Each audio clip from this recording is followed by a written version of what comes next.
अच्छा जी, आज मैं आया हूँ इस जगह जिस जगह लोगों के प्रोग्राम बनने से पहले ही बिगड़ जाते हैं। Check it out. Check the mic and make sure it sound right, boys.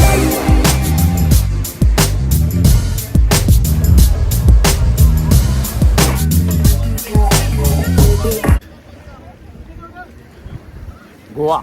और मेरे साथ आज के सफर में आप देखेंगे फॉन्टेनास की रंग बिरंगी चटक रंग की खूबसूरत गलियां, यहाँ के बेहद खूबसूरत चर्च और गोवा के गजाकुटी जैसे कुछ मकावी जायके। You'll make it a bit spicy. Oh, Zakuti, where you have हमारे दिन की शुरुआत हुई थी दिल्ली एयरपोर्ट से, जहां 2 घंटे 20 मिनट की फ्लाइट से हम पहुंच गए गोवा के बेहद खूबसूरत डेबोलिम एयरपोर्ट पर। और यहां मैं जिक्र करता चलूं कि गोवा में अभी एक नया इंटरनेशनल एयरपोर्ट भी खुला है जिसका नाम है मोपा इंटरनेशनल एयरपोर्ट, जो नॉर्थ गोवा में ही है। और एयरपोर्ट पर पैर रखते ही प्लेन पर बने द ग्रेट रजनीकांत सर के जब दीदार हुए तो मुझे पता चल गया था कि मेरा ये ट्रिप जो है बड़ा ही धमाकेदार और जबरदस्त होने वाला है।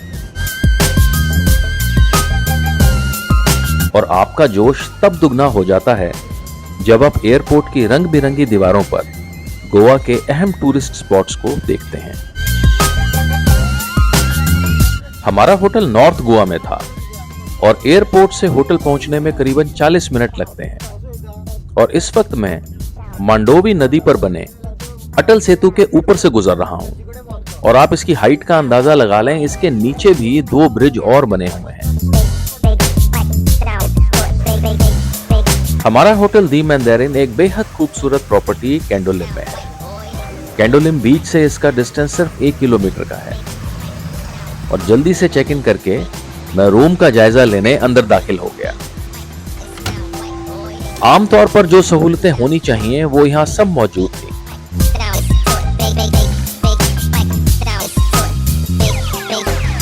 It sound right, boys.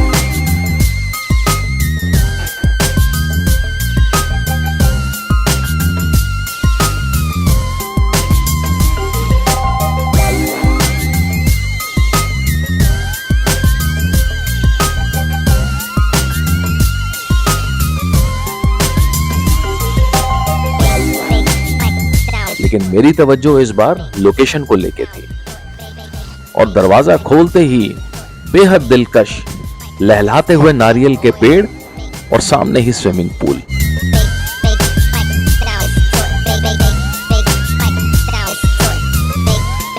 मेरा यहाँ 3 नाइट 4 डेज का स्टे था जो कि मुझे करीबन 24,000 रुपए का पड़ा।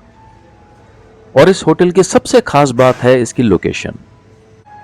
कैंडोलिम मार्केट के बेहद नजदीक है और पैदल आप चल के 5 मिनट के अंदर बीच पर पहुंच सकते हैं। आज हम लोगों ने पंजिम और उसके आसपास वाला इलाका एक्सप्लोर करना था और हम चल पड़े थे अपनी आज की पहली मंजिल की ओर। रिवर कौन सी है साथ में? ये सर रिवर का नाम नहीं है सर। ओके। इसको नीला बोलते हैं, नीला। नीला। और गोवा में शुरुआत करने वाला हूँ पहले दिन से अपनी है डॉल्फिन स्पॉटिंग। और हमारे आज के नेविगेटर हैं मिस्टर तुलसीदास।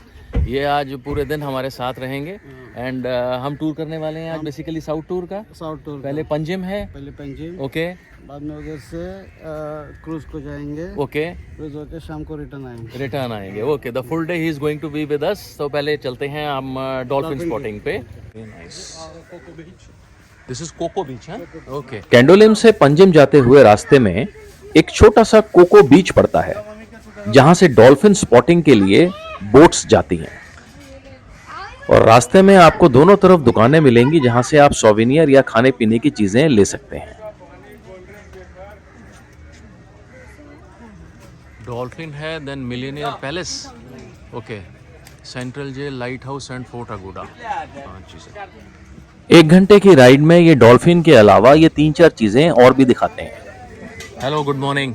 कितने की टिकट है? 350 पर 2 दे दो।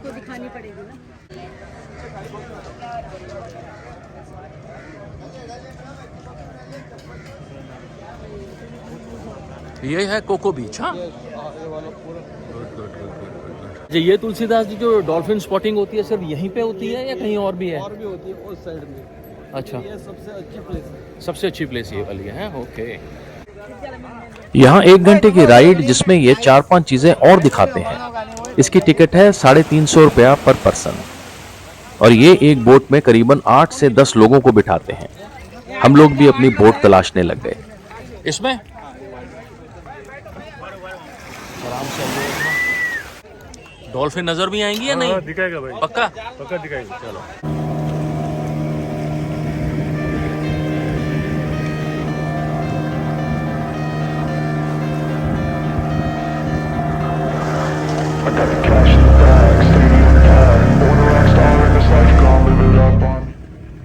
हसीना मान जाएगी, बंगले के अंदर शूटिंग हुआ और ऊपर का है ना व्हाइट वाला, वो चर्च है ये वाला। ऊपर सबसे ओके ऊपर। ओके ओके, ये चर्च है और ये डायमंड मर्चेंट का बंगला। हाँ, पूरा अंडरग्राउंड बनाया। हसीना मान जाएगी शूटिंग हुआ है बंगले के अंदर।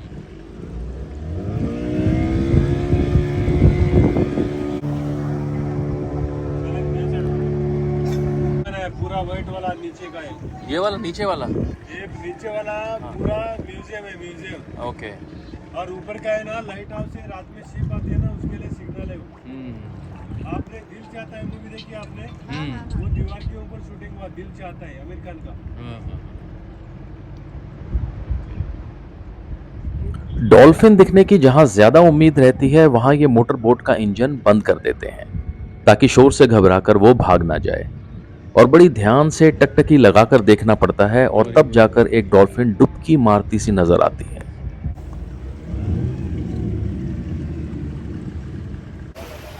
ये जो मेरे आप पीछे देख रहे हैं ये यहाँ का कोको बीच है और ये मशहूर है यहाँ पे डॉल्फिन स्पॉटिंग के लिए। और यहाँ पे आपको 1 घंटे का टूर होता है और 350 रुपये की टिकट है पर पर्सन। हम 2 लोग थे, 700 रुपये वी हैव पेड एंड 1 घंटे के ट्रिप के अंदर आपको वो एक फोर्ट दिखाएंगे। एक यहाँ पे मल्टी मिलियनेयर का बंगलो है जो ठीक यहाँ पे ना बिल्कुल जो है बीच साइड बना हुआ है और पिक्चर हसीना मान जाए कि वहाँ पे शूटिंग भी हुई है। और देखिए अगर आप उस एक्सपेक्टेशन से जा रहे हैं कि आपके आसपास जो हैं जिस बोट में जा रहे हैं डॉल्फिन्स इधर उधर छलांगे मारेंगी तो मेरे ख्याल से डिसअपॉइंटमेंट होगी। मैं अभी करके आया हूँ तो सिर्फ आपको जो विंग्स है ना वो ऐसे पानी से बाहर निकलते नज़र आएंगे। किस्मत है आपकी कि आपको नज़र आ जाए, बाकी यू कैन एंजॉय फॉर 1 घंटे की ट्रिप है। Can have a nice time there. Okay, ये नमक है इतना सारा? और नमक है, हाँ। शक्कर है।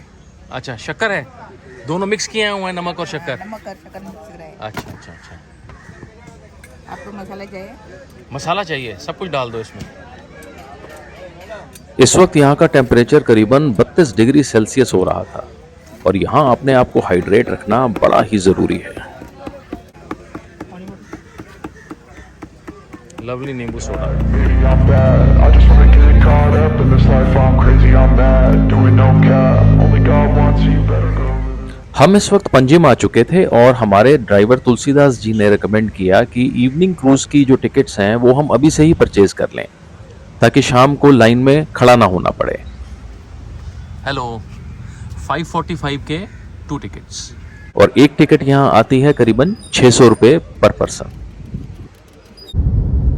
सुबह मैं इन्हीं दोनों ब्रिज की बात कर रहा था जो अटल सेतु के ठीक नीचे बने हुए हैं। Cash in the bag, stadium packed. Baby, I'm bad. Baby, I'm bad. I just wanna stay bad, stay mad, chip on my shoulder cause they treat me like an outcast. Okay, right now I am at Panjim. This is the capital of Goa. और यहाँ पे एक जगह है उसका नाम है Fontanas. मेरे ख्याल से this is the most Instagrammable place in Goa. अगर आपको कोई फ़ोटोशूट वगैरह करना है या फ़ोटो वगैरह अच्छी खिंचवानी है तो दिस इज़ अ प्लेस मैं अभी आपको दिखवाऊंगा। लेकिन let me show you first ये दिस इज़ अ ब्रिज।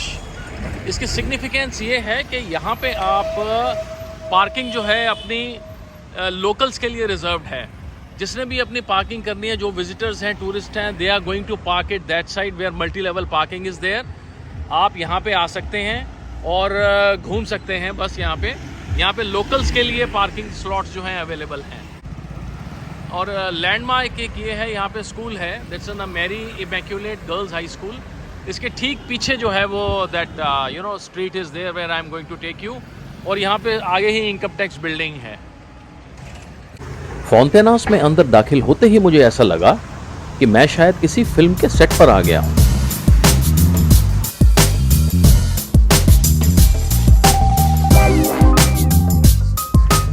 और सबसे पहले जो आपका ध्यान खींचेगा वो है यहाँ का सफेद रंग का बेहद खूबसूरत Saint Sebastian chapel church.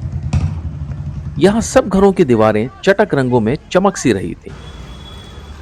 Goa में इन सालों में काफी तब्दीली आई हो, लेकिन पंजिम का यह इलाका जो लैटिन क्वार्टर के नाम से भी जाना जाता है, अभी तक अपनी पुरानी विरासत संभाले हुए है।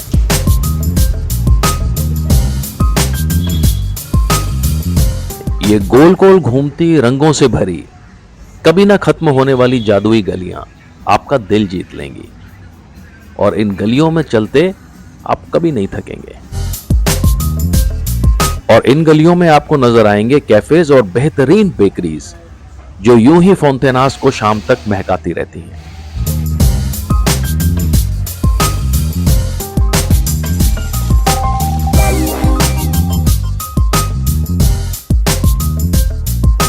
और अगर किसी दुराहे पर फंस भी जाओ तो चिंता करने की कोई बात नहीं, यहां की सारी सड़कें आपको सेंट सेबेस्टियन चैपल तक ले जाएंगी।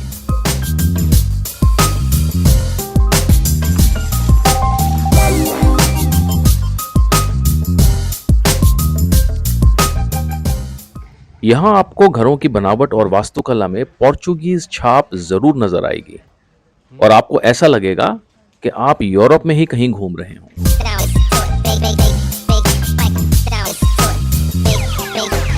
It sound right, boy.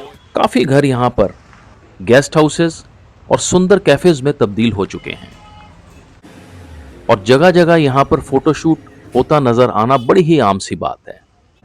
लेकिन फोटोशूट के चक्कर में अक्सर लोग दीवारें गंदी कर जाते हैं और इससे परेशान यहां काफी घरों के बाहर आप ये देखेंगे कि नो फोटोग्राफी। और अगर फोंतेनास की खूबसूरती का पैमाना आंकना हो तो यहां के एक घर जिसको ओल्ड हाउस भी कहा जाता है, वहां जाकर आपको फोटो खिंचवानी पड़ेगी।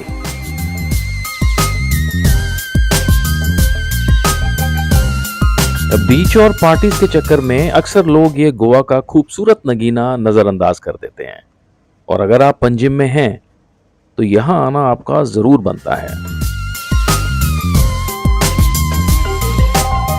अब हम थे अपनी आज की तीसरी मंजिल पर, जो कि था एक बेहद खूबसूरत चर्च और इसका नाम है Our Lady of Immaculate Conception Church. इसको देखकर कई फिल्मों के नाम जहन में आने लगते हैं जिनमें अक्सर ये खूबसूरत चर्च नजर आता है, जैसे सिम्बा और दिलवाले। इस चर्च का ये नाम ऐसा क्यों है, ये मैं आपको बताने की कोशिश करता हूं। दरअसल इमैक्युलेट कंसेप्शन टीचेस दैट मेरी the mother of Christ was conceived without sin and her conception was thus immaculate. Now this Mary's sinless conception is the reason why Catholics refer to Mary as full of grace. अब unfortunately हम ये अंदर से नहीं देख पाए क्योंकि renovation का काम चल रहा था जो कि 2 महीने और चलेगा, तो अभी ये बंद है और 2 महीने आपको ये बंद ही मिलेगा। आप बाहर से इसको देख सकते हैं, निहार सकते हैं और फोटोग्राफी वगैरह कर सकते हैं।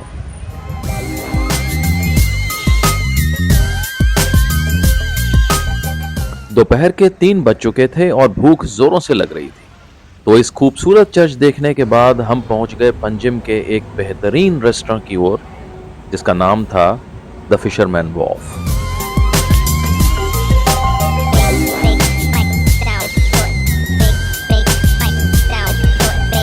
अगर इसके अंदर के माहौल या एम्बियंस की बात की जाए तो इसका नाम पंजिम के नामी गिरामी रेस्टोरेंट में शुमार होता है। इसके इंटीरियर और डेकोर की वाइब्स ही कुछ और है और ये जाना जाता है अपने बेहतरीन सी फूड, लाइव चोनक फिश और गोवा के कुछ मकामी जायकों के लिए। Which one you like? This one? Okay.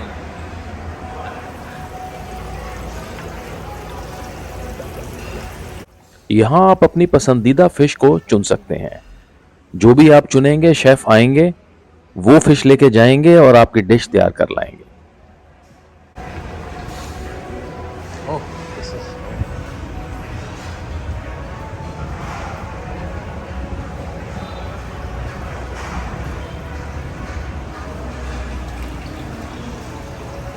You'll make it a bit spicy? Oh, ho, ho, ho.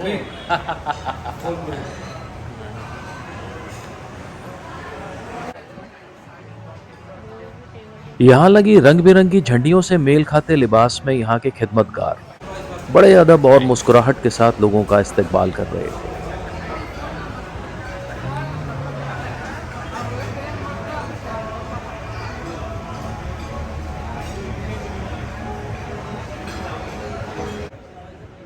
और स्कैनर के जरिए हमने अपना ऑर्डर मंगवाया और जो कि था गोवा का बड़ा ही बेहतरीन मकावी जायका, और इसको यहाँ बोलते हैं शाकुटी। शाकुटी दरअसल गोवा के एक लोकल फ्लेवर से भरपूर एक मसाला करी है जो चिकन और मटन दोनों में इस्तेमाल होती है। इसमें खड़े मसालों के अलावा जो एक चीज और डाली जाती है वो है ताजा नारियल। Very nice. Looks juicy.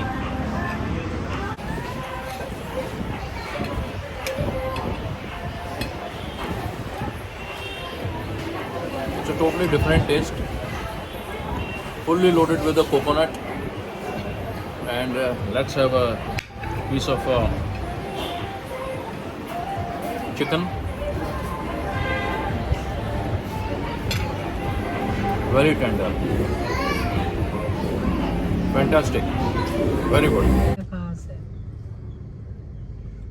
खाना खाने के बाद हम निकल गए अपनी अगली मंजिल की ओर जो कि थी मीरामार बीच, लेकिन उसके पहले वहां नजर पड़ गई एक लोकल कुल्फी वाले पर।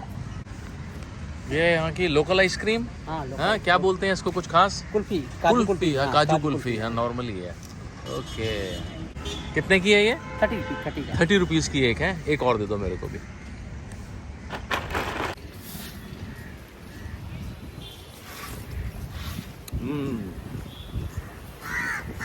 This homemade kulfi.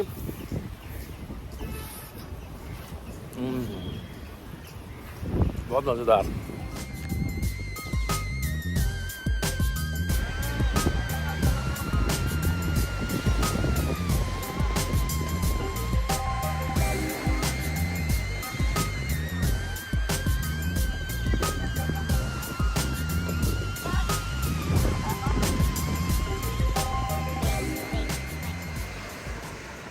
Okay, this is a Miramar beach, quite a laid-back beach because I think the absence of shacks और वाइब्रेंसी थोड़ी सी कम है, बड़ा laid-back सा है।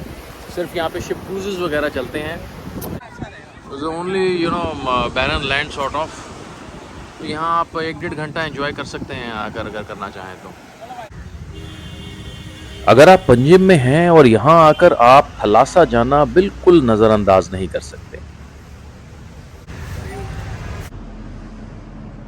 ग्रीक आर्किटेक्चर से इंस्पायर्ड ये कैफे अपनी बेकरी आइटम्स और आइसक्रीम के लिए बड़ा ही मशहूर है, और कहते हैं यहाँ के बकलावा का जो टेस्ट है उसके तो कहने ही क्या। टेस्ट कैसे बकलावा का? Good one, really?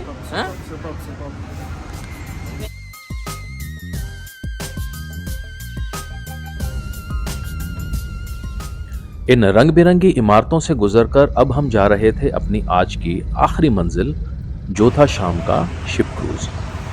और मंडोवी नदी पर किस्मत की आजमाइश की ख्वाहिश रखते लोगों की पसंद ये पानी पर चलते फिरते कैसीनो आपको काफी तादाद में नजर आ जाएंगे।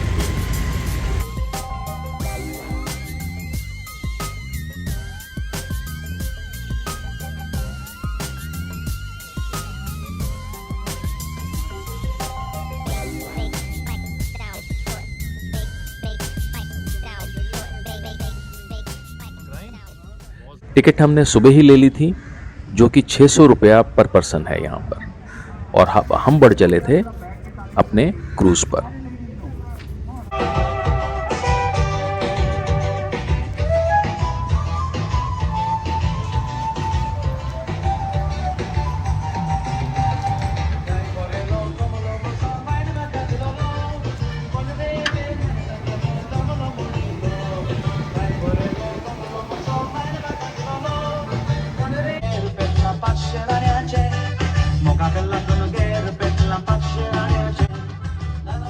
2 डेक वाले इस शिप में कम से कम 200 से 250 लोगों की सीटिंग कैपेसिटी है।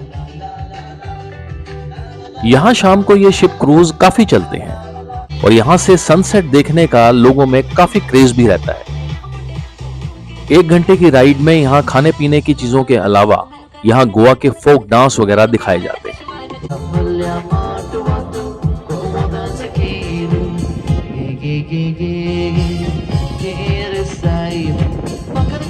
और शाम होते होते तो यहाँ का माहौल बिल्कुल ही बदल जाता है और सारे अपनी ही धुन में डांस कर रहे होते हैं।